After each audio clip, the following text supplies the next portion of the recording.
La filosofía de las ciencias o epistemología se interesa por el conocimiento científico y el fundamento de las ciencias. A continuación vamos a desarrollar el materialismo dialéctico, el materialismo histórico y el existencialismo. Donde, en el materialismo dialéctico tenemos como creador y fundador de la dialéctica a Heráclito, ¿sí? Uno de los filósofos del siglo V a.C., donde él lo creó como método científico y filosófico. Es decir, ¿qué se entiende por dialéctica?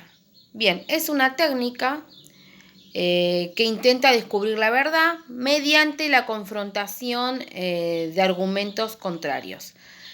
Y decimos filosófica porque, también es conocida como la manera de filosofar, ¿no?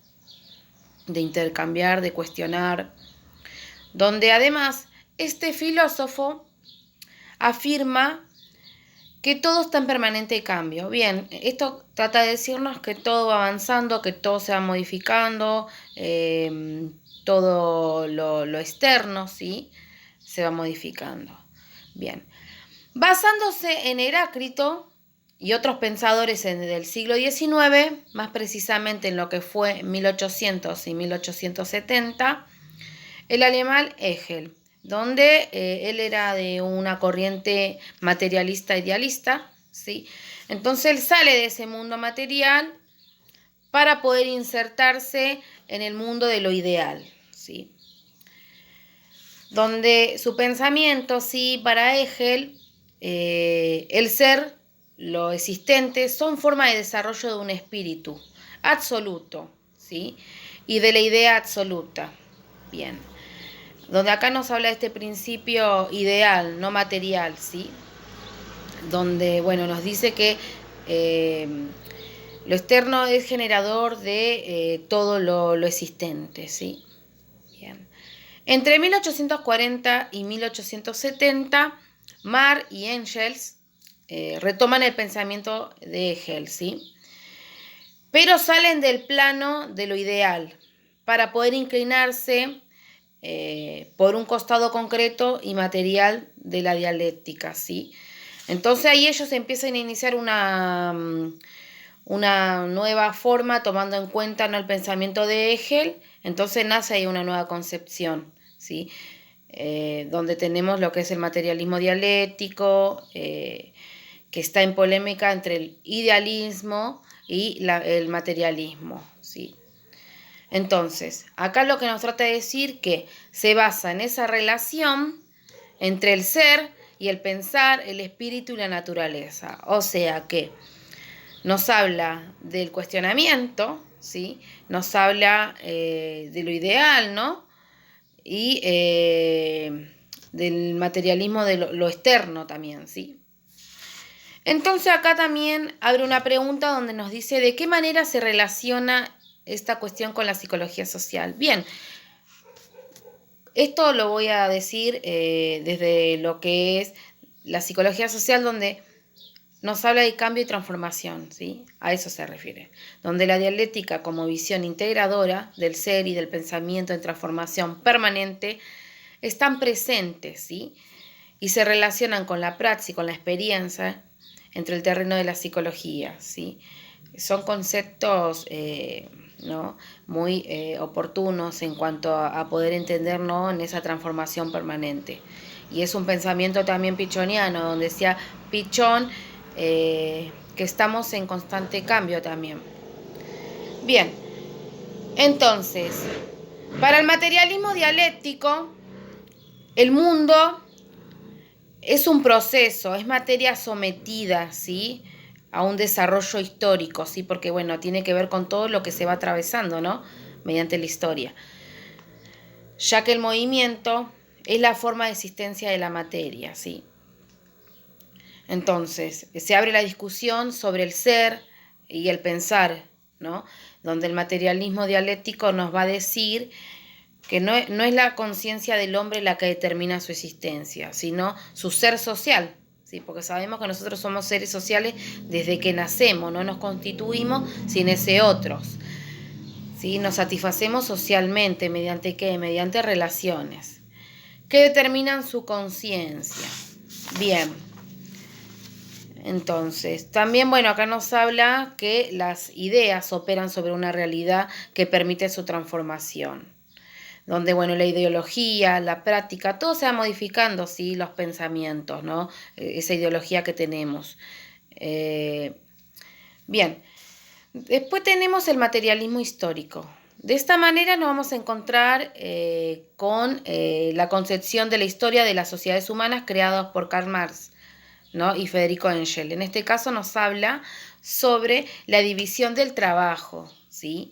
Donde nos dice que es la división de las clases sociales, nos habla, ¿sí? Donde, bueno, acá en esta concepción de lo que son las sociedades humanas, se opone a la ideología,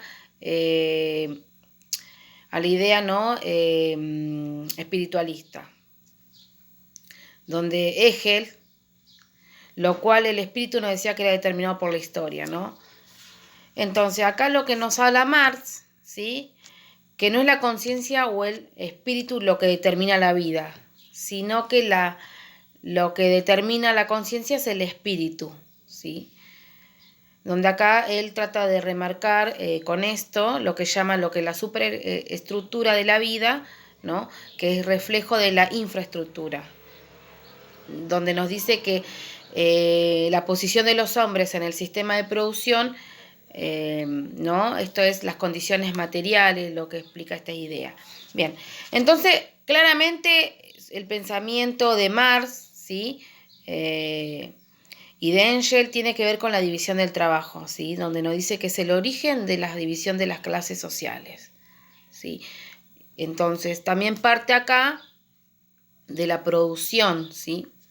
Bien, entonces tenemos a qué se llama infraestructura, a la base material de la sociedad, nos dice, en donde se encuentran como elemento fundamental las relaciones de producción, ¿sí? De trabajo. ¿Qué es la superestructura? Claramente acá nos habla de la esfera cultural, ideológica, es decir, el conjunto de ideas que reflejan cada momento histórico, ¿sí? Bien, o sea que en las relaciones de producción, ¿sí?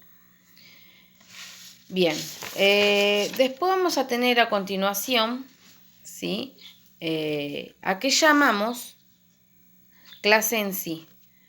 Nos dice que la clase en sí es aquella que objetivamente existe en el conjunto de personas que están en una misma posición del sistema productivo, ¿sí? Y la clase para sí nos habla que se da no solo cuando un conjunto de individuos están objetivamente en condición de clase, sino mediante una toma de conciencia, ¿no? Donde llegan a percatarse de que son de una clase social.